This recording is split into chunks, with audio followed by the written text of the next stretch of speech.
What's up YouTube, it's Golly. You are watching some Destiny gameplay, and this is the Nightfall mission for this week with all three burns on. The mission is the Archon Priest, and it is somewhat related to the fact that the Prison of Elders reveal was this week, in my opinion. The Prison of Elders is all in the lore for this mission when you're loading up the mission. That's all they're talking about, and how the Archon Priest is from the Prison of Elders. And for those of you that keep up with the news for this game, Prison of Elders is the new game mode coming out in Destiny on the next DLC, and they revealed it this week, which is why I think they made it this. But the reveal was really awesome. It was an hour-and-a-half live stream of them playing the new Prison of Elder missions. And the Prison of Elder missions are pretty cool. They're mini strikes / mini raids. I want to say they're raids, but they're not, because you can play them with 3 people instead of 6, and we all know raid activities require 6 if you're playing on the hardest difficulty most of the time, and that is not a raid if it's only 3 people. But it's still a really good game mode that's going to be coming out for this game. Really hyped for it, and I'm hyped to unlock all the gear from it. Mostly I was just looking at a preview gameplay of the DLC, and the guy had 3 exotic secondary weapons that I never seen. And he also had 5 to 6 legendaries that I haven't seen, and they had the new DLC logo on the top right of them. And they were all new weapons. So I'm really excited to collect all the weapons that are coming out on this DLC. I hope they don't disappoint with the number of exotics that they're releasing, because there is an exotic secondary that's a pistol. It does arc damage, and that allows you to have 2 pistols at the same time, or a pistol and an auto rifle, which I'm probably going to be running around with, because Deej apparently said that they are buffing auto rifles soon to make them competitive again with pulse rifles and hand cannons. Because before the pulse rifle patch, they definitely outranked pulse rifles.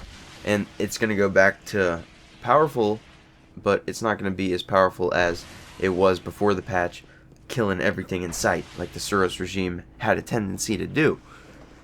So right now is the part of the mission that's a little bit glitchy. I don't know about you, but I've been receiving a little bit of a bug on this mission for the past 2 or 3 weeks, where if you stand too far up the hill here while you're trying to kill everything that spawns down here, the mission will restart this checkpoint for you, and you have to go ahead and enter the door at the end here. You have to go up and hold your ghost against it again, and it makes you re-kill everything, which takes up time. And then sometimes even if you do kill everything, it'll make you keep restarting the checkpoint and make you have to go back to orbit even in some cases.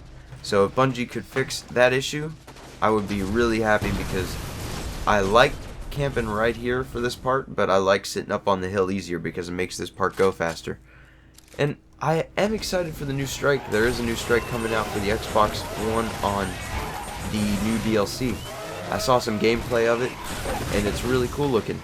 I'm definitely excited to have another strike in the rotation, because the strikes are something that you get stuff from regardless, because you can keep doing them multiple times per week on all your characters. So if you get bored of the game, or you're trying to unlock stuff after you've already unlocked everything for the week on all your characters, you can go ahead and play strikes, and you still have a chance of unlocking stuff, which is awesome. So more strikes, the merrier. Also, the Egyptian gear is probably my favorite out of the new DLC gear. Let me know in the comments in this video what your favorite gear is from the new DLC that you've seen so far. The Egyptian Titan helmet looks sick, and the Titan gear is my favorite by far. The rest of the gear is kind of just meh. The Warlock helmet looks really cool for the Egyptian Trials of Osiris helmet. And the Titan gear is also Trials of Osiris, the Egyptian themed stuff. So definitely going to be playing Trials of Osiris, trying to get all that gear day 1. I know it's not going to happen day 1 because it comes out on a Tuesday. Trials of Osiris doesn't start until the weekend, because it's a weekend playlist. So you don't even get to get the Trials of Osiris gear the first day the DLC is out. But I will be going hard at Prison of Elders day 1, making definite long attempts at high rounds on Prison of Elders. Probably going to be live streaming it. Definitely going to be uploading the story behind House of Wolves also. There is going to be a series of missions just like there was for the Dark Below, I'd imagine. And you have to complete them in order to unlock all the new activities, such as Prison of Elders more than likely, as well as Trials of Osiris. You have to complete the story missions before. So I'm going to have to upload those to show everybody how to do before we go ahead and play trials together. Because I'm definitely trying to do trials with my subscribers, as well as Prison of Elders runs with my subscribers. It's going to be a blast, this new DLC. I'm really pumped for the possibilities that this game has with the new DLC and all the new gear, because there is a certain amount of gear cap on the game right now. There's 22 exotics, something like that. Honestly, if they had 50 exotics, I would still probably be hunting for the exotics, because it took me quite a while to get all 22. Especially when you're on that last exotic and you're getting every other exotic in the game for a second time except for the one you want, which is why the multi-tool took me so long to get, and I kind of gave up doing raids and stuff, because every time I would do a raid I would get a Vex, a Suros, and I've already unlocked multiple of them, and all I wanted was the multi-tool. So it became redundant to do something that wasn't gonna unlock what I needed. And they kind of fixed that on House of Wolves. I'm excited for, because the Prison of Elders rewards and the Trials of Osiris rewards, I'm not sure about the prison rewards, okay? But the Trials rewards are shifted every weekend, so you can complete your set of gear if you play every week, he said, one of the managers of the DLC. So the first week there's going to be an auto rifle with, say, the gauntlets for sale, and if you buy both of them you're set, because then you play the next 4 weeks or the next 3 weeks in a row, and you're going to get the rotation of gear on those weeks also to be different, and you won't get a repeat for those 3 or 4 weeks. But then after the 3 weeks runs up, it'll rotate back into the original gear they had for sale, so you can get that gear if you missed it, and then vice versa. You can go through the cycle and get the gear you missed if, say, you missed a week. So within a 10 or 12 week period, you'll have 2 chances of getting every gear in the Trials of Osiris, apparently. So I'm really excited for the maxed out weaponry that they're going to be giving us, and if you play the game enough, you will get everything on the DLC, because the drops are only random to a certain extent. My one subscriber commented on a video of mine, said he was playing with a friend, and on Vault of Glass, the first week it came out, their first run through it, the one friend got Thunderlord and Galahorn from one Vault of Glass run. That is insane. So anything is possible on this game. You can get screwed over out of your drop, or you can just get the best drop in the game. And speaking of, I'm sorry I did not mention this sooner in the video, but Xur is indeed selling the Thunderlord at this moment in time. So if you have 17 strange coins, please go ahead to the tower, buy the Thunderlord. And he has never sold it before, and that's why I'm telling you this. It is a once in a Destiny lifetime opportunity, and I want every one of my subscribers to play this game to be able to have that gun. It's an arc damage LMG that on the next DLC could prove to be one of the best guns, because of arc damage being very, very good against fallen enemies. And the fallen enemies are what the DLC is based around. But what's cool is the Cabal are actually in an endgame activity now. And the Trials of Osiris is PvP, but the Prison of Elders is PvE. And the PvE part of the game has different bosses, such as a Devil Walker from the Fallen, an Ogre from the Hive, a Cabal Major, all the different bosses from all the different factions, all in one playlist of epicness to win and get new gear in. We made it to the ending on Winter's Run. Time to kill the Archon Priest. But before we do that, we gotta take out his minions here, chilling all on the ground. And the Galahorn is easily still the best rocket in the game. I'm sure Destiny has a trick or two up its sleeve for the next DLC weaponry and how that's going to top the guns that are currently in the game. I can see that happening, and they kind of have to, because power creeping is the eventual end of every game. I hate to say it, but right now the Galahorn is probably the most damage output gun in the game, but on the next DLC there's going to be more powerful enemies, therefore we're going to have more powerful weapons. And I know there are damage upgrades coming out for all the guns, but those guns don't get new perks. We're going to need new perks to take out new enemies that have new abilities also, and new ways to kill us. Endgame for this, DLC wise, is adding guns that are just completely broken, such as the wire rifle. I have been told this as of 3 days ago. I didn't know this, and then I just seen it in a video today. The Fallen have a gun that shoot you around corners, okay? That wire rifle that shoots blue plasma beams that follow you around corners, essentially. So, the bad news about that is it's going to be a DLC gun that we're going to be able to take into PvP.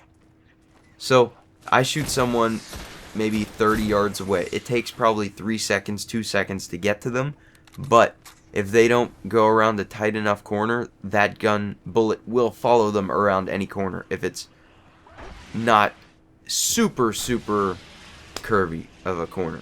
But if it's just a basic corner, it can creep around it and kill them. It's pretty crazy. I get killed by it in PvE in Nightfall activities, especially because of the high damage output with burns and the lower health, basically. So wire rifles in PvP can be a problem if I'm getting killed from around the corner. I can see that happening.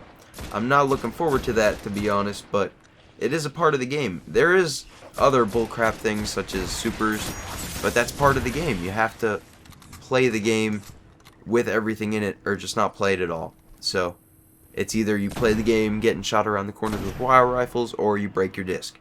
And I like this game, so I'm not breaking my disc. So we're going to be playing Destiny wire rifle or not, and I'll even be using the wire rifle more than likely for a gameplay or two, because the idea of shooting people around corners is overpowered, and heck, if I'm going to be getting killed by it, you might as well join the crowd. I hate to say it, but that's kind of how this game is turning into, in PvP at least.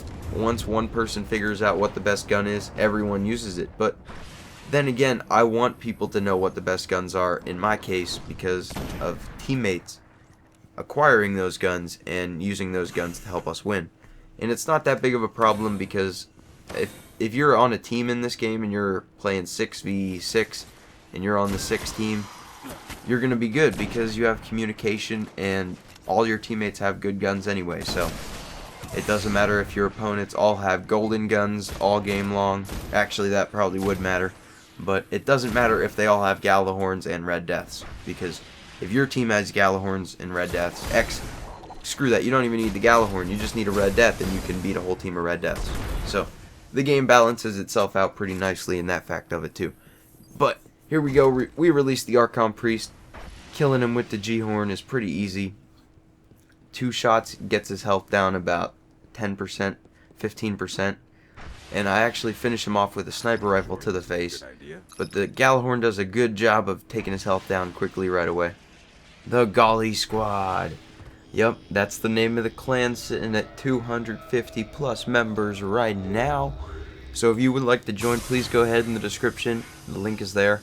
It is bungie.net/the clan profile link. And joining is 100% guaranteed. All you gotta do is hit the apply button on the clan page, and I'll accept you into the clan so we can start owning some people on Destiny together and doing some raids and hopefully Prison of Elder missions together too. More people to be involved in a Prison of Elder mission, the better. One more shot, he says. Boom! 50% health, Archon Priest. Take that. Boom, boom, boom. He's creeping around corners trying to kill me, but luckily we know where to not die on this mission at, and that helps you out in the end game, knowing the spots where you won't get shot at / won't die. It always helps out. So right now I just decided to use my sniper ammo to finish the job here. I think that's how I finish it. I'm pretty sure I don't use heavy ammo. So it says turn back or you will die in a Nightfall. Luckily I'm on my Warlock, so I could self-res if the game did in fact kill me right there. So I was good either way, but we had to take out the snipers before they tried sniping me while I'm taking out the priest. And where's that priest hiding behind that corner? If I had the wire rifle right now, I'd be chucking that around the corner at him for days. 9,000 damage to the face with the Aphrodite Spear burn damage. Youch. And then it did a bonus damage of 3,000 on the final bullet because of the last round perk. And that is how beast the Aphrodite Spear is, even for PvE. So, next Iron Banner, if you did not buy the Aphrodite Spear from this Iron Banner, go ahead and buy it. Actually, not buy it. You're going to have to play Iron Banner on the next one.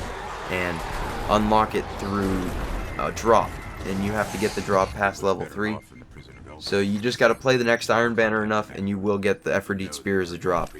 So thank you for watching, everybody. I hope you enjoyed this content.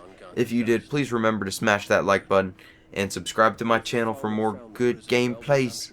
And until next time, peace.